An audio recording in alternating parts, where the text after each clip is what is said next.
Subscribe करें और bell दबाएं ताकि कोई खबर रह न जाए।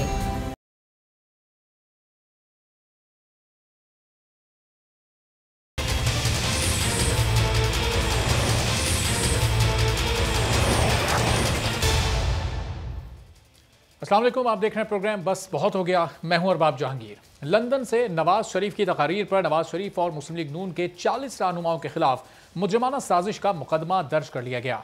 मुकदमा एक शहरी बदर रशीद की जानिब से लाहौर के थाना शाहदरा में पाकिस्तान पीनल कोड की मुजरिमाना साजिश की दफात के तहत दर्ज कराया गया है, जिसमें मरियम नवाज, राजा जफर उलक, शाहिद खान अब्बासी, अयाज सादिक, खुर्रम दस्तगीर, इकबाल जफर झगड़ा, एहसन इकबाल, परवेज रशीद, राना सनाउल्ला, मिफ्ता इस्माइल, मोहम्मद जुबैर, मरियम औरंगजेब, अताउल्ला तारड़, बर्जीस ताहिर, उज़मा बुखारी, शाइस्ता परवेज, सायरा अफजल तारड़ और दानियाल अजीज को भी नामजद किया गया है। FIR में कहा गया है कि मरियम नवाज और मुस्लिम लीग नून के दीगर रहनुमाओं का नवाज शरीफ की तकरीर की तायद और हिमायत कानून की गिरफ्त के जुमरे में आता है। नवाज शरीफ ने लंदन में पाकिस्तान के मुख्तदर इदारों को बदनाम करने के लिए इश्तियाल अंगेज तकरीर की। नवाज शरीफ ने तकरीर में दुश्मन मुल्क भारत की डिक्लेयर पॉलिसी की तायद की। नवाज शरीफ की तकरीर का मकसद भारतीय अफवाज का कश्मीर पर कब्जे की कार्रवाइयों और कश्मीरियों पर ढाए जाने वाले मजालिम से तवज्जो हटाना है। FIR में यह भी कहा गया है कि नवाज शरीफ की तकरीर का मकसद अपने दोस्त भारतीय वजीर आजम नरेंद्र मोदी को बिलवास्ता फायदा पहुंचाना है और आलमी बिरादरी में पाकिस्तान की आला अदालतों और मुसल्लह अफवाज को बदनाम करना है। पाकिस्तान के कवानीन किसी सजा याफ्ता मुजरिम को अपनी जमानत का नाजायज फायदा उठाने और पाकिस्तानी अवाम को अफवाज और हुकूमत के खिलाफ बगावत पर उकसाने की इजाजत नहीं देते। वफाकी वजीर बराए हवाबाजी गुलाम सरवर ने भी ये कहा था कि अवामी दबाव के तहत नवाज शरीफ की तकरीर पर बगावत का मुकदमा दर्ज करने का सोच रहे हैं। दूसरी जानिब इस्लामाबाद हाई कोर्ट ने साबिक वजीर आजम नवाज शरीफ की तकरीर पर पाबंदी की दरख्वास्त नाकाबिल समाअत करार देकर खारिज कर दी। अदालत ने कहा कि सियासी मवाद से मुतल्लिका मामलात अदालतों में लाना अवामी मफाद में नहीं है। इस तरह की दरख्वास्तों के लिए मुतबादिल फोरम मौजूद हैं। अदालत ने साथ ही ये भी कहा कि दरख्वास्त गुजार मुतमईन नहीं कर सका कि नवाज शरीफ की तकरीर से उसके कौन से हुकूक मुतासिर हो रहे हैं। साबिक वजीर आजम शाहिद खान अब्बासी ने मुस्लिम लीग नून के रहनुमाओं के खिलाफ मुजरिमाना साजिश का मुकदमा दर्ज किए जाने की मजम्मत करते हुए कहा कि आइन की बात करना, अवामी मसाइल को उजागर करना बगावत है तो हर रोज बगावत होगी। उन्होंने क्या कहा, ये आप सुनिए। खुलकर कहना चाहता हूं कि अगर आइन की बात करना बगावत है, हर रोज पाकिस्तान में बगावत होगी। अगर इलेक्शन में धांधली के खिलाफ बात करना बगावत है, हर रोज पाकिस्तान में बगावत होगी। अगर महंगाई के खिलाफ बात करना बगावत है, हर रोज पाकिस्तान में बगावत होगी। अगर इस करप्ट हुकूमत को घर भेजने की बात है, हर रोज पाकिस्तान में बगावत होगी। एहसन इकबाल ने कहा कि हर वो शख्स जो पाकिस्तान के आइन से रूगर्दानी करेगा, हम उसके खिलाफ जंग करेंगे, क्योंकि पाकिस्तान डेमोक्रेटिक मूवमेंट का मकसद ही पाकिस्तान में आइन और जमहूरियत की बहाली है। क्या कहा, यह भी आप सुनिए। हम हर उस शख्स से जो पाकिस्तान के आइन को तस्लीम नहीं करेगा, जो पाकिस्तान के आइन से रूगर्दानी करेगा, चाहे वो ब्यूरोक्रेट हो, चाहे वो सियासतदान हो, चाहे वो सहाफ़ी हो, हम उससे जंग करेंगे। नून लीग के दोनों रहनुमाओं ने PDM के जरिए हुकूमत गिराने और पाकिस्तान को तरक्की देने का इशारा दे दिया, लेकिन आज chairman NAB justice retired Javed Iqbal ने PDM के सरबरा मौलाना फजलुर रहमान के खिलाफ आमदन से जायद असासों की इंक्वायरी की मंजूरी दे दी। चेयरमैन नैब ने मौलाना फजलुर रहमान के खिलाफ आमदन से जायद असासे बनाने से मुताल्लिक केस की इंक्वायरी की मंजूरी दी।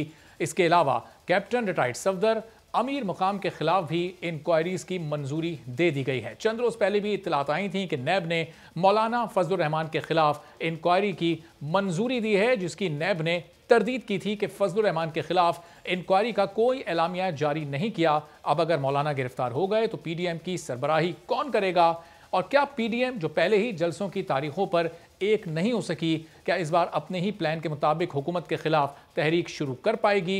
एहसन इकबाल ने जो प्रेस की थी आज शाम 7 बजे, उसमें भी उन्होंने जलसों की बाकायदा तारीखों का ऐलान किया था, जो एक बार फिर तब्दील हो चुकी हैं और नए प्लान के मुताबिक 16 अक्टूबर को गुजरावाला, 18 अक्टूबर को कराची, जबकि 30 नवंबर को मुल्तान में जलसा होगा। 13 दिसंबर को उन्होंने कहा कि लाहौर में एक बड़ा अजीमुशान जलसा होगा और शाहिद खाकान को अब पीडीएम का सेक्रेटरी जनरल भी बना दिया गया। इसी पूरी सूरत हाल पर बात करेंगे। यास्मीन राशिद साहिबा पाकिस्तान तहरीक इंसाफ की सीनियर रहनुमा हमारे साथ मौजूद हैं। मौला बख्श आंडियो साहब पीपल्स पार्टी से, जबकि जावेद लतीफ़ साहब मुस्लिम लीग नून से हमारे साथ मौजूद होंगे।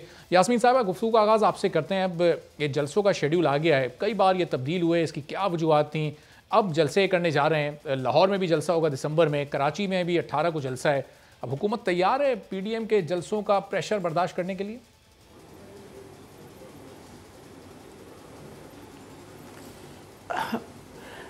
हुकूमत को क्या तैयारी करने की आप मुझे बताइए ज़रूरत है। मसला तो ये है कि उन्होंने जलसे करने 100 दफ़ा करें। प्रोटेस्ट उनका एक जमहूरी हक है, किसी ने उनको इससे तो नहीं रोका। As long as it is a peaceful protest. Important ये है कि आप अपनी प्रोटेस्ट को पीसफुल रखें, तो किसी ने कुछ भी नहीं कहना। आप क्यों कुछ कहेगा? क्योंकि वजह है कि हम इस बात पे बिलीव करते हैं और ये हमेशा इजाज़त है कि भाई अगर आप कोई एहतजाज करना चाहते हैं और उसको आप पीसफुल करना चाहते हैं तो बिल्कुल इस पर कोई खपरौला नहीं है। तो हमारे पे तो कोई ऐसा प्रेशर, किस चीज़ का प्रेशर पड़ेगा कि वो जलसे जलूस करेंगे। अब ये मकसद ये है कि इस वक्त जो सिचुएशन जो भी डेवलप हो रही है, ये मेरा ख़्याल है इस पर कोई हुकूमत के लिए ऐसी कोई परेशानी वाली बात नहीं है। I don't think so there is anything to feel worried about. हमारे लिए तो और जो चीज़ें हैं वो बहुत अहम है। इस वक्त आपको पता है कि कोरोना का पेंडेमिक चल रहा है। We have to be very careful with the pandemic is concern.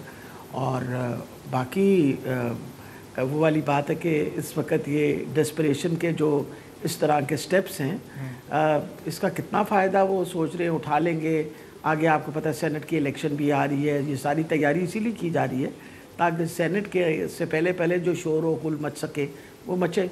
And they are trying the level best कि जो ये एक डेमोक्रेटिक काम जो होता है उसके अंदर अपनी जितना भी स्पैनर डाल सकते हैं वो डाल रहे हैं।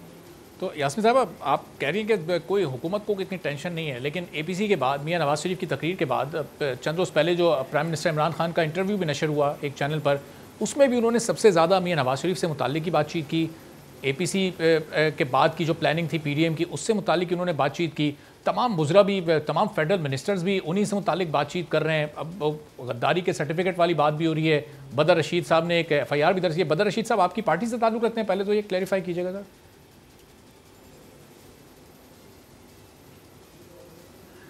मुझे उसके बारे में देखिए, I have no information about it, I have no idea कौन है।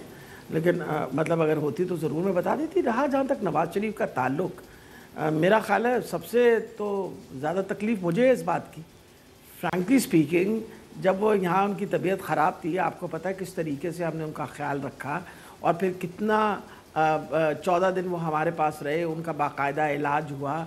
इलाज होने के अलावा बीमार पुरसी के लिए मैं उनके पास गई, पूछा भी, सब कुछ होने के बाद यानी। और अफसोस मुझे इस बात पर, मुझे बहुत ज़्यादा अफसोस हो रहा है कि वो जब यहाँ थे तो हमने तो उनसे 12 दफ़ा, कम से कम मैंने तो जब गई तो मैंने पूछा और बार बार डॉक्टर से कहा कि पता कर लीजिए कि बाहर से कोई मुआलिज बुलाना चाहते हैं तो बुला लीजिए, हम बाहर से भी मुआलिज लाने को तैयार हैं। उसके बाद 14 दिन के बाद हमारे पास से जब अस्पताल से घर गए हैं, घर या जो भी शरीफ सिटी, तो वहाँ अचानक बहुत ज़रूरी पड़ गया कि भैया अब हमने बाहर जाना है और इंसानी हमदर्दी के तहत बाहर भी जाने दिया गया और उनको बाकायदा बेल भी दी गई। फिर उसके ऊपर उसमें तौसी का भी एक वो आपको पता है वो रखा उसके अंदर कंडीशन कि जिस तरह ये हमें इतला देते रहेंगे अपने इलाज के बारे में, हम इनकी तौसी करते रहेंगे। पर मुझे तो इतना अफसोस हुआ कि आप एक कमिटमेंट करके गए, बाहर जाके आपने इलाज भी ना कराया, फिर हमें रिपोर्टें भी नहीं भिजवाई, फिर जब आपका इलाज का मौका आपको फरवरी में मिला तब आपने इनकारी कर दिया। यास्मीन साहब, जब गए थे वो प्रोसेस तो पूरा बिल्कुल शफाफ तरीके से हुआ था ना, आपने खुद सारी रिपोर्ट चेक की थी। जी जी जी देखिए, मैंने आपसे कब कहा, मैं यही कह रही हूँ कि हमारी नेक नियति देखिए, हम किस नेक नियति के साथ आपके लिए कर रहे थे और आप अपनी नीयत देख लीजिए कि आपने क्या किया। आप वहाँ जाके ना आपने इलाज कराया अपना, क्योंकि जहाँ तक प्लेटलेट्स का ताल्लुक है। चलें यास्मीन साहब, मैं आपकी तरफ से आता हूँ। आप कह रहे हैं कि मियां साहब ने वहाँ जाके इलाज नहीं। चांडियो साहब भी साथ आ चुके हैं। चांडियो साहब, हुकूमत ने तो नेक नियति से इंसानी हमदर्दी की बुनियाद पर मियां साहब को जाने का मौका दिया था। वहाँ से वो किस तरह का बयानिया इस वक्त पेश कर रहे हैं जिसको हुकूमत भारतीय बयानिए को मजबूत करने से ताबीर कर रही है, क्या कहेंगे? भारतीय वजीर आजम की कामयाबी की दुआएं किसने मांगी? भारत के वजीर आजम के लिए नेक तमन्नाओं का इजहार किसने किया? भारत वजीर आजम के में ये यकीन दहानी कि वो आएंगे तो कश्मीर का मसला हल कराएगा, उसकी फतह पर खुशियां मनाने वाले कौन थे? तो भारतीय अगर कोई मौक़िफ़ है तो उनका है। नवाज शरीफ और उन्होंने ऐसा नहीं किया, वो उनकी तबीयत ऐसी खराब थी। इन तमाम लोगों ने रिपोर्ट के बुनियाद से दिया। इनकी सूबाई वजीर सेहत मोहतरमा साहिबा ने भी इनको जाने के, बाकी इनके मरकज़ रहनुमाओं ने भी किया, मियाँ साहब को जाने दें। इन्होंने तो मजबूरी में भेजा, इनके बस में होता तो ये किसी भी मुखालिफ को जिंदा नहीं छोड़े। तो चांडिया साहब, लेकिन चलें, अब तो तबीयत बेहतर है, अब तो वहाँ से वो तकरीर भी कर रहे हैं, पीडीएम के जलसों में भी तकरीर कर रहे हैं, अपनी पार्टी मीटिंग्स को भी हेड कर रहे हैं। अब आपको क्या लगता है, वापस आना चाहिए, आप लोगों के साथ यहाँ शामिल होना चाहिए? ये भी नहीं है, अगर वो ठीक ठाक है तो ना आए, वो जरूर अपने मुल्क में आए, मुल्क के लोगों की क़यादत करें। अगर जरूरत है उनकी, मैं ये बात नहीं कह रहा आना चाहिए, क्यों नहीं आना चाहिए? अपोजिशन के इतने बड़े लीडर हैं, आए और आवाम की क़यादत करेंगे अपनी जगह पर। लेकिन हुकूमत ने कोई एहसान नहीं किया, हुकूमत में मजबूरी में भेजा। तो चांडिया साहब, आपकी जमात का नहीं मुतालबा उनसे कि भाई वापस आप आ जाएं, आना चाहिए? और इस वक्त उनकी क्या तबीयत है वो तो आप लोग भी सामने हैं, सभी देख रहे हैं। कोई घंटा सवा घंटा की तकरीर, वो भी सियासत से मुताल्लिक, और उसमें जिस तरह का उन्होंने बयानी इस्तेमाल किया, कोई पुरसुकून इंसान जब ही कर सकता है जब उसने बड़ा चीज़ों को सोचा हुआ हो, जिसको टेंशन लेने से मना किया डॉक्टर्स ने, वो तो इस तरह की बातें नहीं कर सकता। ये कह रहा हूँ कि हम उनको सियासत की में उनकी मौजूदगी की ख्वाहिशमंद है, हम चाहते हैं कि उनकी मौजूदगी होनी चाहिए, पाकिस्तान के लोगों को उनकी क़यादत से फ़ायदा मिलना चाहिए। लेकिन तंदुरुस्ती से हालत क्या है, सेहत की हालत क्या है, डॉक्टरों के मशवरे क्या है, इलाज की ज़रूरत क्या है, तो मियाँ साहब खुद देख रहे हैं और खुद ही बेहतर फैसला कर सकेंगे। सही। अच्छा चांडिया साहब, ये जो बार बार डेट्स तब्दील हो जा रही हैं, पहले कहा था 11 को कोयटा से जलसा होगा, वहाँ से पीडीएम की सरगर्मियों का आगाज़ होगा, अब ये गुजरावाला शिफ्ट हो गया 16 तारीख। क्या प्रॉब्लम चल रही है? एक तारीख क्यों नहीं तय हो पा रही है? कोई प्रॉब्लम नहीं है, आप देखेंगे जब शुरू हो जाएगी तो शुरू ही हो जाएगी। आगाज में मसाइल होते हैं, मुझे नहीं पता कोई सब की सूरत हाल क्या थी, लेकिन हम इससे घबरा नहीं रहे जैसे करने से। अपोजिशन जो फैसला करेंगे आप देखेंगे। कोयटा में क्या उम्मीद नहीं थी आप लोगों को? अब तो एक हफ्ता ही रह गया था, कोयटा में वो जलसा ख़त्म कर दिया गया, क्या लग नहीं रहा था 11 तारीख को बड़ी तादाद में लोग आएंगे? कोयटा ने रिस्पॉन्स नहीं किया आपको? क्या वजह होगी तभी किया होगा, वैसे क्यों करेंगे मेरी जान? नहीं तो वो वजह ही तो मैं आपसे जानना चाह रहा हूँ चांडिया साहब। अब मैं उस फोरम पे तो नहीं बैठा, मैं सिर्फ बलूचिस्तान में हूँ कि मैं बात कर सकूँ। मुझे यकीन है अपनी क़यादत पर, अपोजिशन लीडरों पर, बिला वजह या ऐसी कुछ घबराने की बात बिल्कुल नहीं कर सकते। को उन्होंने कमर कस ली है और अब देखेंगे वो आ जाएंगे मैदान में। पहले भी इंतजार था, सब बोल जमा क्यों नहीं हो रहे, क्या वजह है, क्यों नहीं जमा हो रहे हैं? वो भी जमा हो गए। अब क्या, अब ये सरगर्मी हो जाएंगे और नतीजा भी निकलेगा इंशाल्लाह। सही। अच्छा, ये जो 18 को तो कराची में जलसा हो रहा है, ये तो 18 तारीख को आपको याद होगा वो यौम शोहदा आप लोग मनाया करते हैं, तो अब वो उसी के साथ मनाएंगे या ये पीडीएम का जलसा अलग होगा, आपकी तकरीब अलग होगी? ये अपोजिशन चाहे तो फैसला करेगी, मैं तब तो नहीं कर सकता। अच्छा, चलें यास्मीन साहिबा का भी इस पर पॉइंट ऑफ व्यू में जान लूँ, फिर आपकी तरफ वापस आता हूँ। यास्मीन साहिबा, ये जो तारीखें बार बार तब्दील हो रही हैं, आपकी क्या समझ आ रहा है? पहले 11 अक्टूबर को ऐलान किया था कोयटा में जलसा होगा, अब कोयटा से वेन्यू बदल गया, 16 को अब गुजरावाला में होने जा रहा है, फिर 18 को कराची में। क्या आपको रीज़न समझ आ रही है डेट्स की तब्दीली की? भैया आप अगर चूंचू का मुरब्बा इकट्ठा कर लें और रोज हर नई बोली हर पार्टी बोले, एक तो देखे ना, इस वक्त एन एसोसिएशन ऑफ पीपल, वो लोग इकट्ठे हुए हैं जो एक ज़माने में, आज से अगर आप चंद साल पहले देखें तो एक दूसरे के साथ जो ये बात करते थे वो तो आपने भी सुनी होगी और मैंने भी सुनी होगी, जब एक दूसरे के पेट को फाड़ के उसके अंदर से सब कुछ निकाल रहे थे, पैसा भी निकाल रहे होते, तो आपके सामने थी है ना ये सारी बातें। ये आपके सामने है कि अभी एतजाज़ एहसन साहब ने बिल्कुल इन पे कोई एतमाद करने की बात नहीं की। दूसरी तरफ से आपको पता है कि ख्वाजा आसिफ जो है वो कहते हैं हमें इन पे एतमाद नहीं है। तो आपस में पहले तो इनकी खुद एतमादी तो आ जाए, फिर कोई इनका वेन्यू भी सेटल हो जाएगा। कुछ मौसम जो है उनकी शायद मर्ज़ी के मुताबिक कोयटा में ना हो, क्योंकि मैं तो हमेशा, उस दिन मुझसे किसी ने पूछा कि जी वो जलसा जलूस कर रहे हैं, वो मैंने कहा जी अक्टूबर का महीना, जब किसी ज़माने में स्टूडेंट लीडर हुआ करते थे तो हम हमेशा सोचते थे कि ज़रा बेहतर मौसम आएगा ना, सितंबर अक्टूबर नवंबर का, जब ज़रा मौसम बेहतर होगा तो फिर जलसा जुलूस करेंगे। लेकिन जब हम इमरान खान साहब के साथ हमने ज्वाइन किया तो ना हमारे लिए जून का महीना मुश्किल था, ना हमारे लिए जुलाई का महीना मुश्किल था। तो जनूनी लोग जो हैं तो वो तो किसी मौसम को नहीं देखते। इन लोगों ने पहले मौसम भी इंतज़ार किया, अभी शायद कोई थोड़ा बहुत मौसम का असर ज़रूर हो रहा होगा इनके ऊपर, क्योंकि कोयटा के अंदर शायद कुछ ठंड ज़्यादा पड़नी शुरू होगी। ये तो मुझे नहीं पता कि क्या वजह है, मैं तो आई एम सपोजिंग थिंग्स। आपने मुझसे पूछा कि क्या ख्याल है आपका, जहाँ तक गुजरांवाले चले जावेद लतीफ़ साहब से यास्मीन साहब जानते हैं कि ये क्यों डेट्स बार बार तब्दील हो रही है। जावेद साहब, 11 अक्टूबर को कोयटा, अब 16 को गुजरांवाला, नई डेट आ गई, नया प्लान आ गया 18 को फिर कराची में। कोयटा वाला जलसा क्यों आप लोगों ने मुलतवी कर दिया या कैंसिल कर दिया, क्या वजूहत हैं इसकी? मेरा ख्याल है कि इसमें तो कोई तशवीश वाली बात नहीं है, ना कि ये इंडिया से हमारी कोई बातचीत हुई है, ना कि हमने बगावत की है तारीख को आगे पीछे करके। भाई जमातों के अंदर अपने जो डिसाइड होता है तारीख को रद्दोबदल हो जाते हैं, ये तो कोई इशू नहीं है। मैंने समझा इससे भी कोई बगावत का मुकदमा हो जाएगा कि आपने डेट क्यों चेंज की है। नहीं, लेकिन जावेद साहब, जब कोई सियासी जमात किसी जलसे का ऐलान करती है और उसे यकीन होता है कि वहाँ बड़ी भरपूर अवामी हिमायत हासिल होगी, बड़ी तादाद में अवाम आएगी, तो फिर वो हर मुमकिन कोशिश करती है उसको पूरा करने की, फिर वो तब्दील तो नहीं किया करती। ये जमातों का जलसा नहीं है, ये अवामी जलसे हैं, अवामी ख्वाहिशात पे हो रहे हैं। तो उसमें रद्दोबदल तारीख का हो जाना, वक्त का हो जाना, ये कोई इशू नहीं है। कोई फाइनल डेट थोड़ी थी कि आज के जलसे के बाद जो है वो तब्दीली आ जाएगी। ये तो आगाज है भाई, इसमें जलसों में तारीखें रद्दोबदल होता रहता है, टाइम का रद्दोबदल होता रहता है, फिक्र ना करें आप। तो लेकिन जावेद साहब, अब ये प्लान जो अब आज एहसन इकबाल साहब ने दिया है, अब लगता है आपको यही फाइनल है, अब आगे कोई रद्दोबदल नहीं होगा, नई तारीखें नहीं आएंगी? आप फिक्र ना करें, उससे पहले कहेंगे तो उससे पहले भी करवा देंगे। लेकिन सर 11 वाला तो आपने तब्दील ही कर दिया, कहाँ उससे पहले? लग नहीं रहा कि ऑपोजिशन की उतनी तैयारी शायद 11 तारीख के लिए थी, तैयारी मजीद करनी थी, इसलिए 4-5 दिन का और वक्फा नहीं, जो आपने जलसों के बाद उसके नतायज आने थे वो हुकूमत खुद कर रही है। आप देखिए कल एक बगावत का मुकदमा हुआ है, आज 40 लोगों पे और हो गया है। हुकूमत खुद काम कर रही है भाई, 11-12 से पहले पता नहीं इन्होंने क्या कुछ कर लेना है। सही। चले यास्मीन साहब, ये जो मुकदमा अब ये दर्ज हुआ है, जब से अपोजिशन ने अपने जलसों का ऐलान किया है, ये उसके बाद इंतकामी कार्रवाई के तौर पर हो रहा है? अभी पहले भी हम गुफ्तगू कर रहे थे इससे मुताल्लिक, आप तो जानती भी नहीं उस शख्स को जिसने कराया है, फिर ये कैसे मुकदमा दर्ज होना एकदम से शुरू हो गए? मैं सबसे बड़ी बात है, मुझे तो लगता है कि जो कुछ हुआ आज तक पाकिस्तान में, सब कुछ हमने करवाया।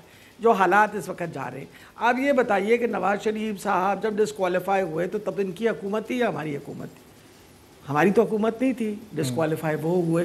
फिर उसके बाद जब वो इसहाक डार साहब के ऊपर केस चला, वो हमने चलाया, इनकी हुकूमत में चला।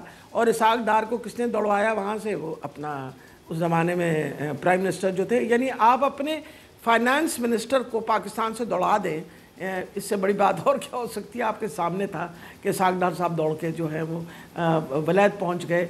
दौरानिया हुकूमत किसकी थी? नून लीग की थी। अब ये बताइए कि ये सारे केसेस वेसेस जो चल रहे हैं, इनको हमारे पे क्यों डाल देते हैं? हर थोड़ी देर के बाद ये कहते हैं जी ये हुकूमत का कसूर है। भाई हुकूमत होती है, अगर तो हुकूमतों का कसूर है तो फिर जब आप बैठे हुए तो आप तो बहुत बड़े कसूरवार हैं। आपने अपने प्राइम मिनिस्टर को भी निकलवाया, फिर उसके बाद आपने अपना फाइनेंस मिनिस्ट्री भी यहाँ से दौड़ाया। ये तो फिर आप लोगों की गलतियाँ हैं ना। फिर सबसे बड़ी ये बात है कि मैं हैरान होती हूँ, इनका क्या ख्याल है? पाकिस्तान के लोगों की यादाश्त इतनी कमज़ोर है, लोगों को पता नहीं है कि सब क्या होता रहा है। इनके सामने इनके ऊपर केस जब चले तो दिस वाज, अगर नवाज शरीफ डिस्क्वालीफाई हुए 2017 में तो हमने डिस्क्वालीफाई करवाया था। डिस्क्वालीफाई तो उनको कोर्ट ने किया था, अगर आपको याद हो। और अगर सजा दी गई तो कोर्ट ने दी इनको सजा, हमने थोड़ी दी थी। और मेरा ख्याल है सबसे बड़ी बात जावेद साहब से भी पूछना है, जावेद साहब ये आज भी हमने तो नहीं दी। इस्लामाबाद हाई कोर्ट ने नवाज शरीफ के खिलाफ जो दरखास्त आई थी उसको खारिज कर दिया। तो अदालतों से फैसले आते हैं, कभी आप लोगों की ज़मानतें मनसूख हो जाती हैं, कभी आप लोगों की गिरफ्तारी भी हो जाती है, कभी रिलीफ भी मिल जाता है। तो अदालतों के फैसले पर आप हुकूमत से, नैब से, इदारों से क्यों शिकायत करते हैं?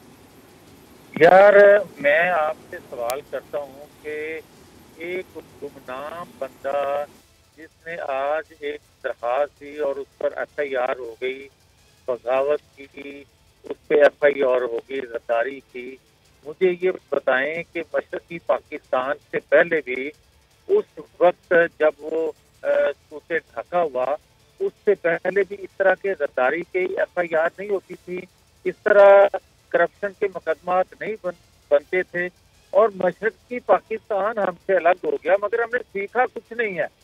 आज भी उसी रवश पे हम चल रहे हैं, उसी तरह पहले डाकू, चोर, लुटेरे करप्ट कहते थे, उस पर गिरफ्तारियां होती थी, उस पर काम नहीं बना तो अब गद्दारी के, बगावत के मुकदमात बनने शुरू हो गए हैं। तो मैं किससे सवाल करूं? आपने सही कहा, इस्लामाबाद हाई कोर्ट में जो कोई शख्स या उस पर जो इस्लामाबाद हाई कोर्ट के रिमार्क्स आए वो आप कोर्ट कर रहे हैं, मगर मेरा कोई सवाल आपसे है कि आप मुझे बताएं कि एक पुलिस स्टेशन में इतना बड़ा मुकदमा और इतना बड़ा फैसला हुकूमत वक्त की मर्जी के बगैर हो सकता है? नंबर 1। नंबर 2, मुझे ये बताएं कि जो एक उन्होंने गुजरात की फौज पाली हुई है वो क्या कह रहे हैं? वही तो बात वो कह रहे हैं जो एक गुमनाम बंदे के जरिए FIR करवा दी गई। तो फिर हम किस तरह माने कि ये हुकूमत नहीं कर रही, कोई और कर रहा है?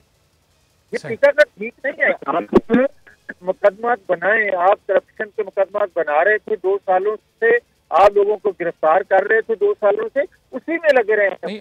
जी यास्मीन साहब, ये अभी वो जो इस्लाहात आपने पुलिस में लेकर आनी थी, जिस निज़ाम को आपने तब्दील करना था, अभी तो शायद उसका आगाज़ भी नहीं हुआ। फिर ये रात के वक्त 2:30-3 बजे ये FIR दर्ज हुई, जिसमें इतने बड़े बड़े नाम, नून लीग की तकरीबन तमाम वो लीडरशिप जो इस वक्त मुल्क में मौजूद है वो तमाम उसमें नामजद है। क्या ऐसा अमली तौर पर मुमकिन हो सकता है कि आम आदमी जाए, इतने बड़े बड़े लोगों के खिलाफ मुकदमा दर्ज कराए और वो थाना मुकदमा दर्ज कर भी ले? आप बताइए, ऐसा मुमकिन है?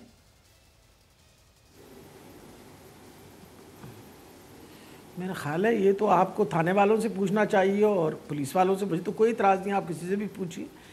मुझे ये बताइए कि अभी जावेद लतीफ़ साहब ने कहा कि जी मुकदमे, ये मैं एक दफ़ा दोबारा बात ये करना चाहती हूँ और आप भी ज़रूर पूछिएगा उनसे, ये मुकदमे क्या अब हुए हैं?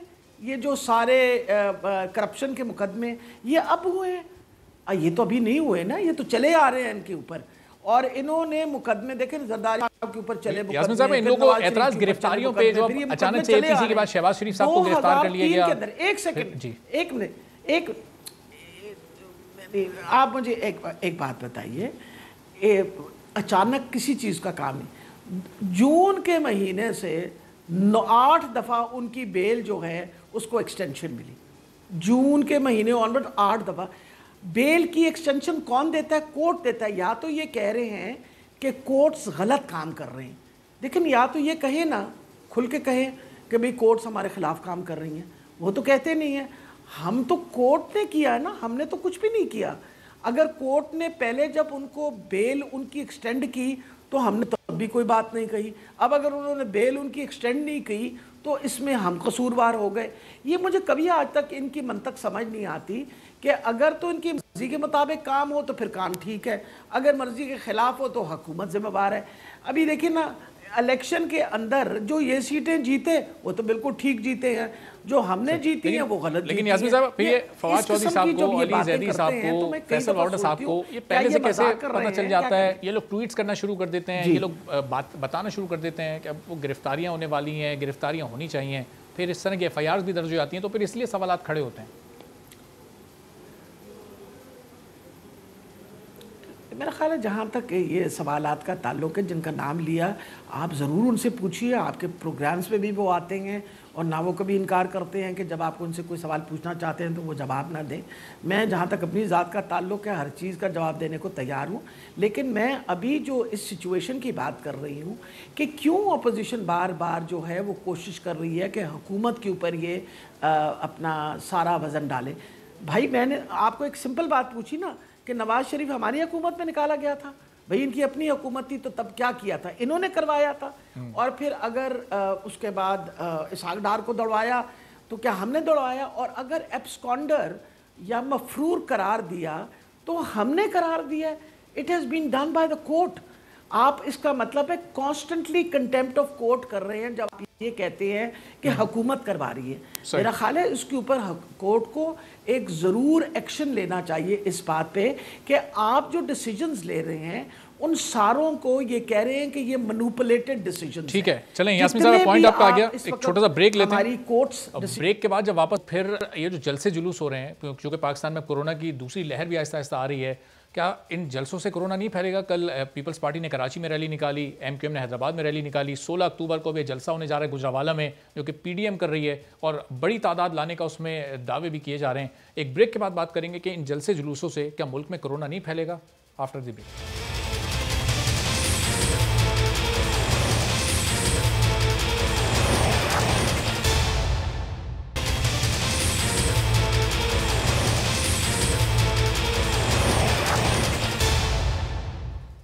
प्रोग्राम में एक बार फिर आपको खुशामदीद कहते हैं। और PDM की जानिब से अभी ऐलान कर दिया गया है कि 16 अक्टूबर को गुजरावाला में जलसा होगा। कल हमने देखा था कि शहर कराची में पीपल्स पार्टी ने रैली निकाली और उसमें बड़ी तादाद में लोग आयशा मंजिल से मज़ार क़ायद तक मार्च करते हुए गए। हैदराबाद में MQM ने रैली निकाली जहाँ हज़ारों की तादाद में लोग मौजूद थे। एक जानिब मॉल्स को, मार्केट्स को, स्कूल्स को और दूसरे कारोबारी ज़िंदगी को बंद करने की बातें हो रही हैं, स्मार्ट लॉकडाउन को नाफिज किया जा रहा है और एक जानिब इस तरह के जलसे जुलूस हमारे सामने आ रहे हैं। तो क्या इससे कोरोना फैलने के खदशात नहीं हैं? क्या इसमें ख़तरा मौजूद नहीं है? यास्मीन राशिद साहिबा, अब ये ज़ाहिर है जब ये रैली निकालने जाएंगे, जलसों का ऐलान हुआ है, आपकी हुकूमत से इजाज़त तलब करेंगे। हुकूमत अगर इजाज़त देती है तो फिर जिम्मेदारी हुकूमत पर आ जाएगी कि इतनी बड़ी गैदरिंग की हुकूमत ने इजाज़त दे दी। अब किस तरह से फिर आगे स्ट्रैटेजी बनाएंगे आप लोग इससे बचने के लिए?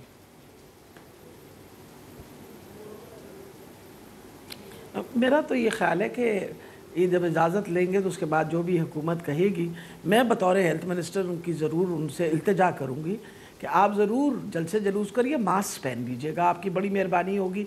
वजह यह है कि बड़ी मुश्किलों से हुकूमत ने बहुत मेहनत करके इस वक्त कोरोना के ऊपर काबू पाया हुआ है।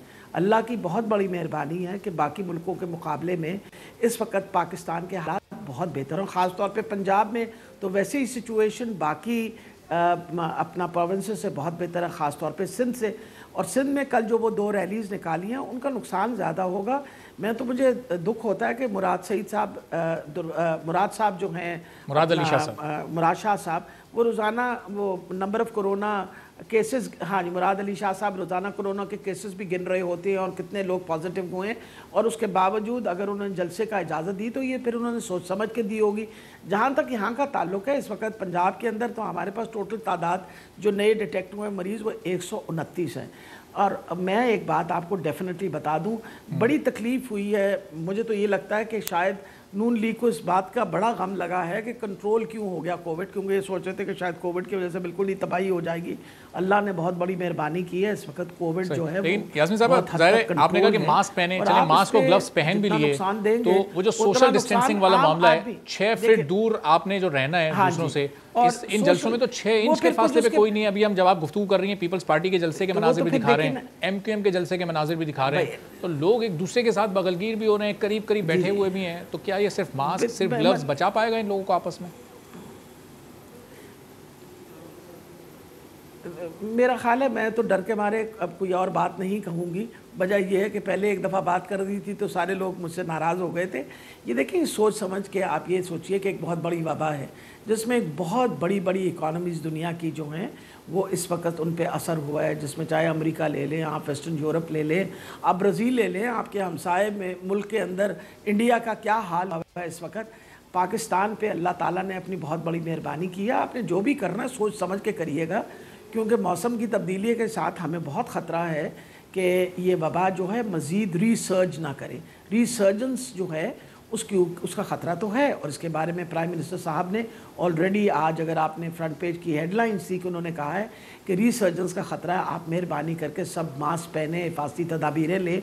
लेकिन अगर ये अपोजिशन तुली हुई है कि लोगों को नुकसान पहुँचाना है उन्होंने, और वो सोचते हैं कि इस तरह के जलसे जुलूस करने से इनमें फैलेगा नहीं, तो ये तो फिर मैं क्या कह सकती हूँ उसके बारे में। आप देखिए, ये तो ऐसी वबा है जिसे किसी को नहीं बख्शती।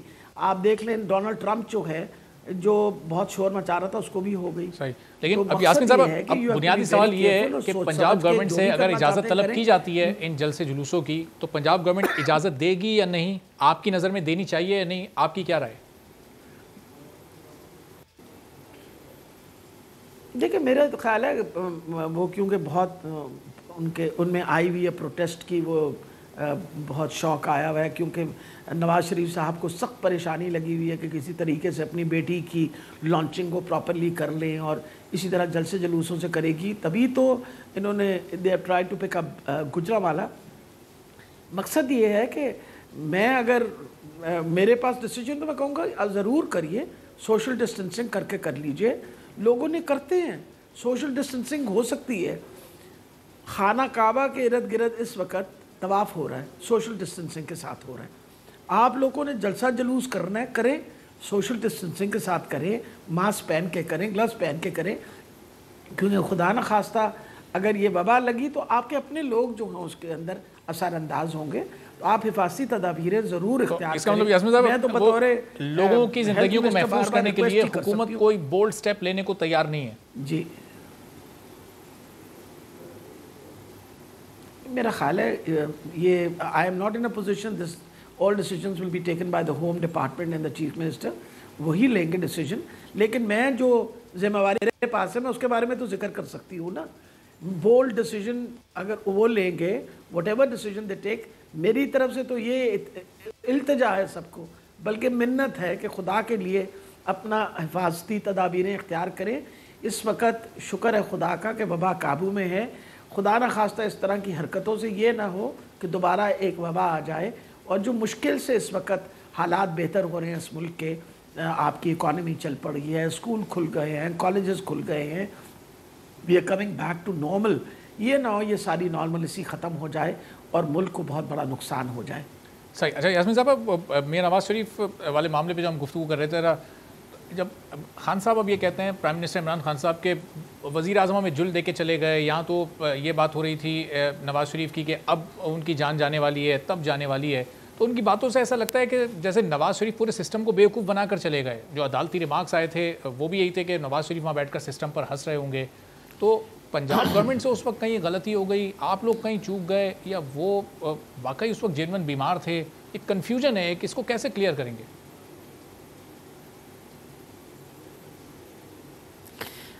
जो उनको एक्यूट थ्रोम्बोसाइटोपेनिक परपरा हुआ था, तो वो तो किसी को भी हो सकता है। इट्स एन ऑटोइम्यून डिसऑर्डर और anybody can suffer from it. उसका इलाज भी पाकिस्तान में मौजूद था, इसीलिए उनका इलाज भी शुरू कर दिया गया था।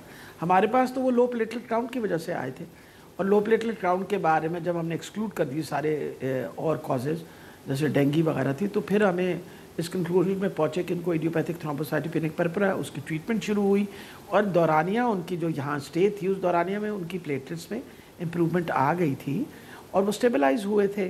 और स्टेबल कंडीशन के अंदर 14 दिन के बाद वो डिस्चार्ज हुए। अगर वो इतने स्टेबल ना होते उनकी प्लेटेट की कंडीशन, तो शायद उनके लिए बाहर जाना नामुमकिन होता। You could not have travel by air also. However doctor Faisal Sultan साहब ने और आपने सजेस्ट किया फिर कि उनको बाहर जाना चाहिए, इसरार किया। नहीं, अब बात मेरी सुन लेना। जी जी जी जी जी बताइए। नहीं, एक सेकेंड, मुझे एक बात बताइए, मैं क्यों सजेस्ट करूँगी? बार बार मैंने उनसे, जब उन्होंने कहा, मैं तो उनके पास जब पहली दफ़े गई मिलने के लिए, तो मैंने उनसे कहा बाहर से आप कोई मुआलिज बुलाना चाहते हैं, हम उसको भी बुला लेंगे।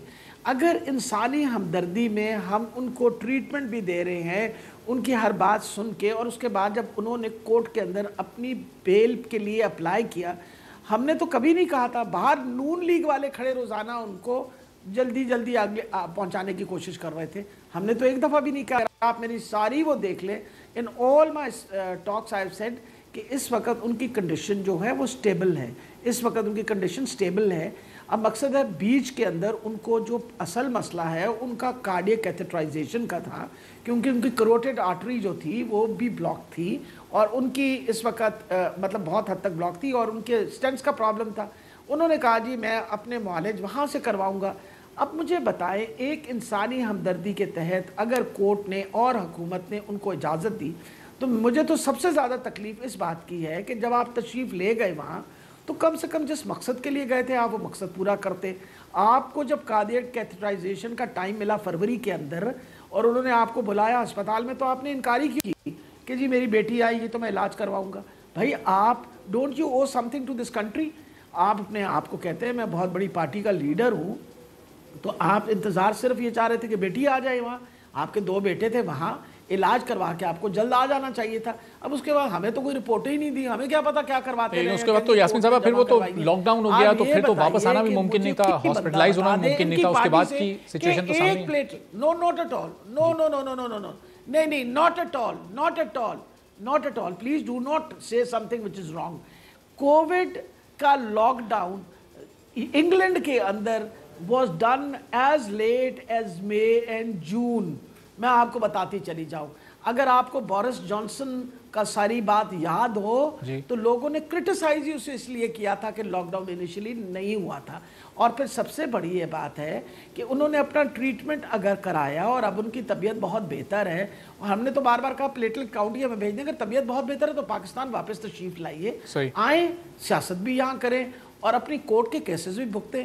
अब मतलब वो तो करना पड़ेगा ना, he has to come and face the music in the court also।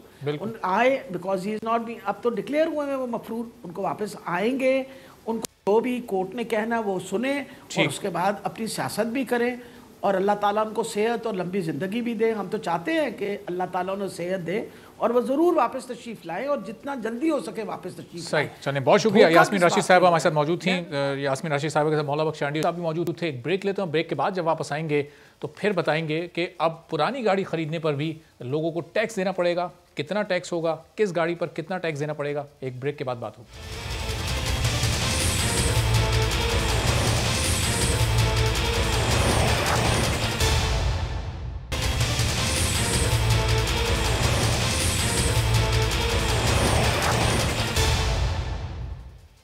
Programme में एक बार फिर आपको खुशामदीद कहेंगे। और पाकिस्तानी शहरियों को अब इस्तेमाल शुदा गाड़ियों की खरीदो फरोख्त पर भी टैक्स देना होगा। फेडरल बोर्ड ऑफ रेवेन्यू की जानिब से एक SRO जारी किया गया है जिसमें इस्तेमाल शुदा गाड़ियों की खरीदो फरोख्त पर सेल्स टैक्स के हवाले से नए कवानीन मुतारिफ कराए गए हैं।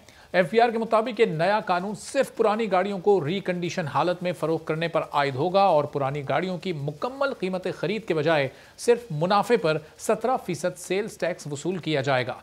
FBR के मुताबिक ये सिर्फ उन अफराद पर आयद होगा जो इस्तेमाल शुदा गाड़ियों की कदर बढ़ाकर उन्हें ज़्यादा कीमत पर फरोख्त करते हैं, जिससे रिकंडीशन गाड़ियाँ मुनासिब कीमतों पर दस्तियाब हो सकेंगी। इस SRO में बैंक के जरिए रकम मुंतकिल करने की शर्त भी रखी गई है।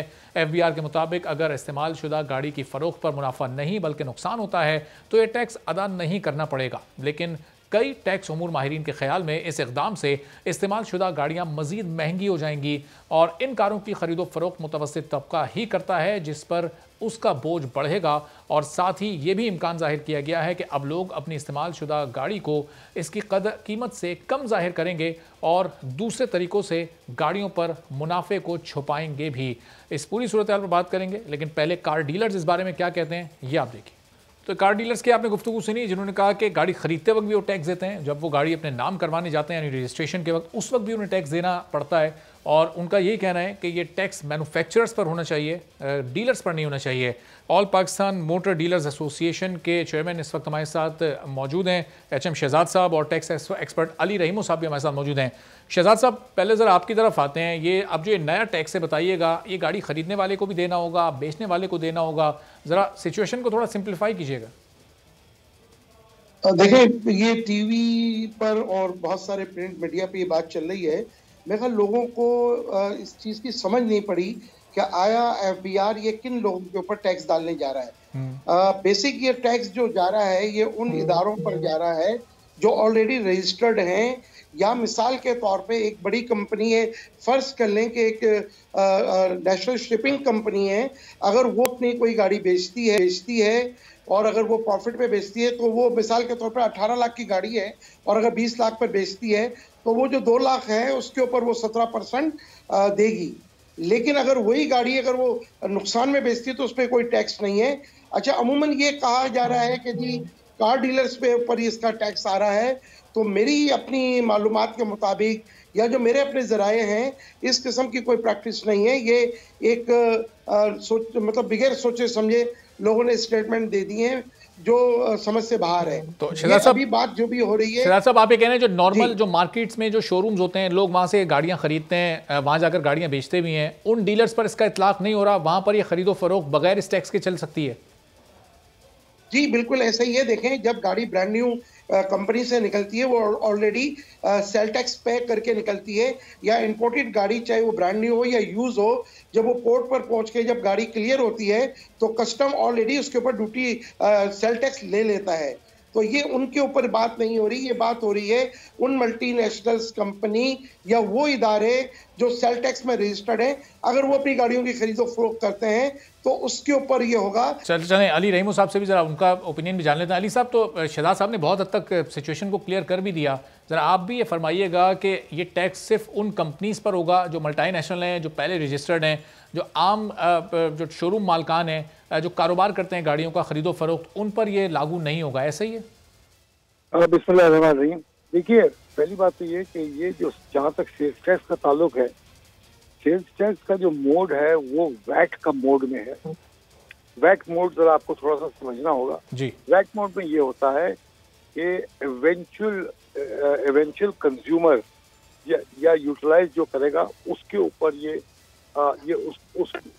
उसको लगेगा ये 17% टैक्स। सही। तो शहजाद साहब, अली साहब की बात से तो ऐसा लग रहा है कि अगर एक गाड़ी आप कंपनी से खरीदेंगे उस वक्त भी आपको सेल्स टैक्स देना होगा, जब वो कोई शख्स आपसे वो खरीदेगा उसको भी सेल्स टैक्स देना होगा, यानी एक ही गाड़ी पर मल्टीपल टाइम ये टैक्स देना होगा। मिल जाएगा। देखिए, ये अभी ये बातें सारी कबलस वक्त है। अभी गवर्नमेंट क्या फार्मूला देती है ये अभी देखना बाकी है। तो अब ये देखना होगा कि क्या डबल टैक्सेस आ रहा है उसके ऊपर, और क्या हमारे मुल्क में डबल टैक्सेस जायज़ है या नहीं, ये भी सवालिया निशान है। इस पे अभी FBR से गुफ्तगू शरीफ हो रही है, और इस पे हम क्योंकि ये बहुत अच्छा मौका है और ये हमारे रहीम साहब मौजूद हैं और बहुत पुराने लॉयर हैं इसके। 30 सितंबर को FBR तो इसका SRO जारी कर चुकी है, उसमें पूरी डिटेल्स मौजूद नहीं है क्या? या उसमें डिटेल्स मौजूद देखें, अगर सीधा पढ़ना चाहें तो वो मालूमात नहीं है हम पब्लिक के लिए। तो मैं ये समझ रहा हूँ इस बात को उसको देखते हुए कि ये उन लोगों के ऊपर रजिस्टर्ड और नॉन रजिस्टर्ड की बात करते हैं कि 17% तो उनके ऊपर होगा जो रजिस्टर्ड है, और जो नॉन रजिस्टर्ड है 3% मजीद उनको देना है। तो देखें, ये अगर बाज़ाहिर अगर वो आ भी रहा है तो ये उस खरीदार के ऊपर आ रहा है, ना कि शोरूम वाले के ऊपर। लेकिन इसमें अगर ये प्रैक्टिस होती है तो इस प्रैक्टिस से गाड़ी महंगी होगी, सस्ती नहीं होगी। सही। और ये अली, एक सवालिया है। बिल्कुल, ये अली साहब से मैं जानना चाह रहा था कि अली साहब, अगर आसान और सादा लफ्जों में इसको आम लोगों के लिए बात करें तो अब गाड़ियां मजीद महंगी होने जा रही हैं आगे। जी हाँ, ये 17% गवर्नमेंट टैक्स ले लेगी और उस पर जो इनपुट का एडजस्टमेंट होगा वो देगी। इनपुट का एडजस्टमेंट माइनस करने के बाद आपको डिफरेंशियल के ऊपर आपको टैक्स देना पड़ जाएगा। सही। और शहजाद साहब, जब ये गाड़ियां मजीद महंगी हो जाएंगी तो फिर आपकी जो पूरी डीलर एसोसिएशन है, जो इसमें डीलर शामिल लोग ये कारोबार करते हैं, उनके कारोबार पर भी इसका मनफी असर पड़ेगा? बहुत बड़ा इस पे मनफी असर आएगा, और हम इस सिलसिले में चेयरमैन FBR को भी हम लिख रहे हैं, और हम adviser to finance prime minister को भी लिख रहे हैं।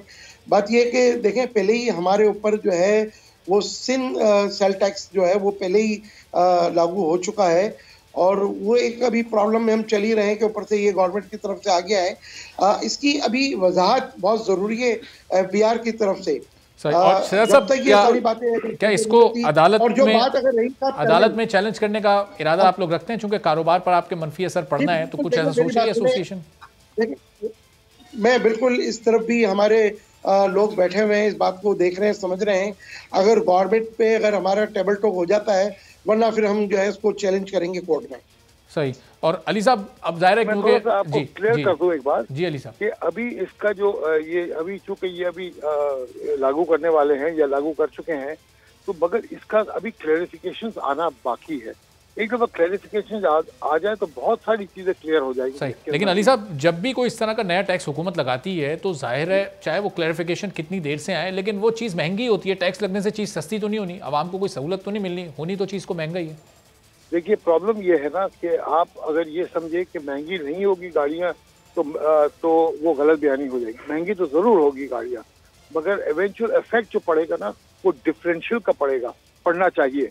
यानी मिसाल के तौर पे अगर मैं एक नया गाड़ी खरीदता हूँ और वो 10 लाख की गाड़ी है, उसके ऊपर 1,30,000 रुपये मैंने टैक्स भर दिया है, तो अगर मैं आगे शहजाद साहब को जब बेचूंगा, उसको अगर मैं 12 लाख में बेचूंगा तो 12 लाख के ऊपर जो लगेगा 1,30,000 के बजाय 1,50,000 1.5 लाख रुपए लग जाएगा, 2.25 लाख रुपए लग जाएगा। आप ये समझते हैं कि ये मुनासिब टाइम था? अभी 6-7 माह लॉकडाउन में कारोबार बंद भी रहा, डीलर्स को कितना नुकसान हुआ, जो आम लोग थे उनकी भी परचेजिंग कैपेसिटी बहुत कम हो गई, और ऐसे वक्त में फिर ये 17% का इजाफी टैक्स लगा देना, ये हुकूमत का कोई मुनासिब फैसला आपको लगता है? मेरे हिसाब से ये मुनासिब नहीं था इस वक्त। शहजाद साहब की तरफ मैं आता हूँ। जी अली साहब, पहले ये इस वक्त ये मुनासिब नहीं है कि आप मजीद आपको, और कॉस्ट ऑफ डूइंग बिजनेस जो है ना वो ऊपर जा रहा है नीचे जाने के बजाय, इसकी वजह से। ठीक है तो जी शहजाद साहब, आप भी कमेंट कर दीजिएगा इस पर।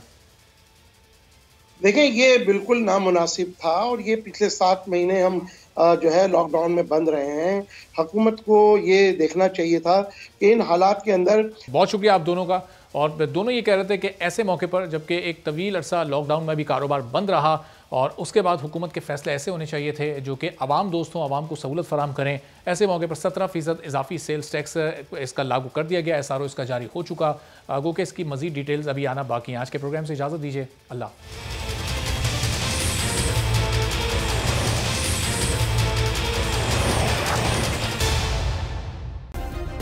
सब्सक्राइब करें और बेल दबाएं ताकि कोई खबर रह न जाए।